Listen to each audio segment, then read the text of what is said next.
अब आते हैं जी आगे। बात जहां एक तरफ से हो रही है नेशनल हाईवेज की, बात हमने की सिक्योरिटी एस्टैब्लिशमेंट की, अब जरा एक बड़े और कौमी मामले की बात करते हैं। मैं जब कौमी मामला इसको कह रहा हूं तो याद रखिएगा, मुल्क भर से नशे के खात्मे के लिए एक प्रोग्राम चलाया जा रहा है और जम्मू कश्मीर के अंदर भी जम्मू कश्मीर नशा मुक्त बने, नशे से पाक हो, इस सिलसिले में कई प्रोग्रामों का हाथ में लिया गया। जरूर पुलिस ने कार्रवाइयां भी की है, ताहम मजीद कार्रवाइयां करने की उम्मीद जहां पुलिस से लगाई जा रही है, एस्टैब्लिशमेंट से लगाई जा रही है, वहीं पर मंशियात का कारोबार धड़ल्ले से जम्मू कश्मीर के अंदर जारी है। वो हम इसलिए कह रहे हैं क्योंकि जिस तरीके के एदाद शुमार सामने आए हैं और जिस तरीके का क्रैकडाउन पुलिस ने एंटायर जम्मू कश्मीर के अंदर किया है, वो इस बात की अक्कासी कर रहा है कि किस तरीके से मंशियात इस वक्त जम्मू कश्मीर के अंदर बिक रहा है। बहुत बड़ा क्रैकडाउन जो है वो शुरू किया गया नारकोटिक स्मगलिंग के खिलाफ जम्मू कश्मीर के अंदर, और इब्तिदाई खबरें एंटी नारकोटिक टेरर फ्रंट जो है ANTF का जो है रिकॉर्ड सामने आया है। साल 2021-22 जो फर्स्ट क्वार्टर यानी पहले 6 महीने जो है, इसमें कम से कम 860 से ज्यादा FIR दर्ज कर दी गई हैं और तकरीबन 1232 के करीब लोगों की गिरफ्तारियां की गई हैं। 1232 से कौन लोग हैं जिनकी गिरफ्तारियां की गई हैं जी? ये ड्रग पेडलर्स हैं, यानी ये ड्रग्स को खरीदते हैं और बेचते हैं। और सरकार ने यह साफ कर दिया कि जम्मू कश्मीर मंशियात से पाक करना है। 800 से ज्यादा FIR 6 महीनों के अंदर ANTF की तरफ से दर्ज किए गए, 1232 लोगों की गिरफ्तारियां भी हुई है। पुलिस रिकॉर्ड को जब आप खंगालते हैं सन 2022 के, तो पता लगता है कि 500 से ज्यादा ड्रग पेडलर्स गिरफ्तार, 2021 के अंदर 658 ड्रग पेडलर्स गिरफ्तार हुए थे सन 2022 में, जो अभी चल ही रहा है। 2022 में 84 FIR रजिस्टर किए गए ड्रग पेडलर्स के खिलाफ 2021 के अंदर, और 2022 की तफसीर हमने थोड़ी देर पहले आपके सामने रख दी है। जो एदाद शुमार बताए जा रहे हैं वो बड़े दिलचस्प है, एक बार आप सुन लीजिए, बाद में सीधे श्रीनगर चलेंगे जी हम, जहां से इरफान मेरे साथ ज्वाइन करेंगे।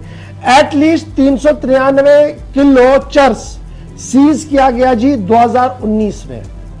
यानी जो लोग ये कह रहे हैं कि 5 अगस्त के बाद तूफान मचा है, जनाब ये 5 अगस्त की कहानी नहीं है। 5 अगस्त से पहले भी मंशिया धड़ल्ले से बिक रहा था, अब भी बिक रहा है, लेकिन अब ये फोरफ्रंट पर इसलिए आया क्योंकि सरकार के साथ साथ सिविल सोसाइटी मुतहरिक हुई, जिन्होंने कहा कि जनाब मंशियात से पाक हमने रियासत बनानी है, इसलिए काम करना है। तो 393 किलो चर्स सीज किया गया 2019 में।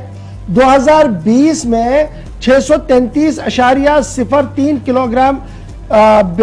भी जो है वो सीज किया गया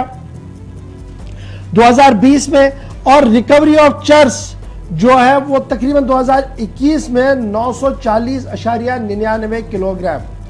300,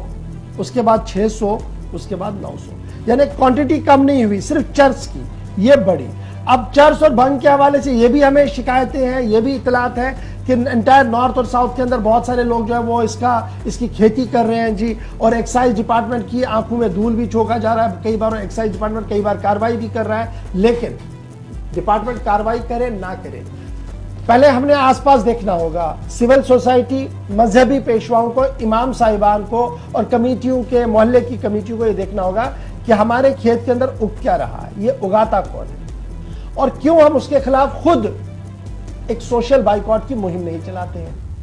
मकामी सतह पर। मंशियात फरोख्त के खिलाफ, मंशियात, ये चर्च और गांजा और ये जो सारी चीजें चल रही हैं, कुछ चीजें हमारे यहां भी उग रही हैं, तो उसके खिलाफ अगर हम खुद सफारा होते हैं तो बड़ी चीजें जो है वो क्लियर होनी है। लेकिन ANTF का रिकॉर्ड क्या कुछ कह रहा है, इरफान मेरे साथ ज्वाइन कर चुके हैं। इरफान बताइएगा एदाद शुमार क्या कुछ कह रहे हैं, क्योंकि सरकार जो लगातार लग रहा था कि शायद कहीं ढीली है, लेकिन जो एदाद शुमार सामने आए हैं वो तो उसी तरीके के ऑपरेशन चल रहे हैं जिस तरीके से एंटी मिलिटेंट ऑपरेशन चल रहे हैं, एंटी टेरर नारकोटिक ऑपरेशंस भी बड़े पैमाने में एंटायर जम्मू कश्मीर के अंदर।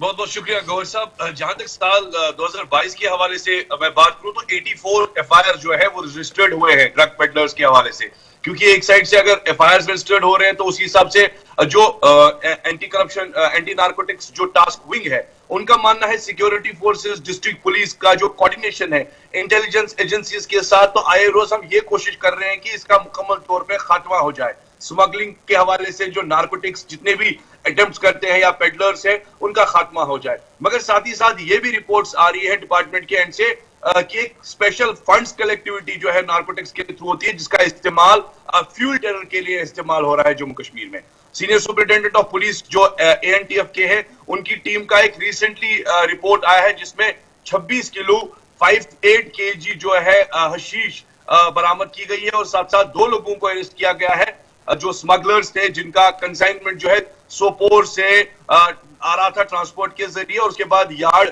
ट्रांसपोर्ट जो है छनी रोड जम्मू में, वहां पर उसको पकड़ा भी गया है। इसके साथ साथ जो फिगर्स है गौर साहब, 61.0 kg हेरोइन जो है उसको सीज किया गया है 3 क्वार्टर्स में साल 2022 के हवाले से।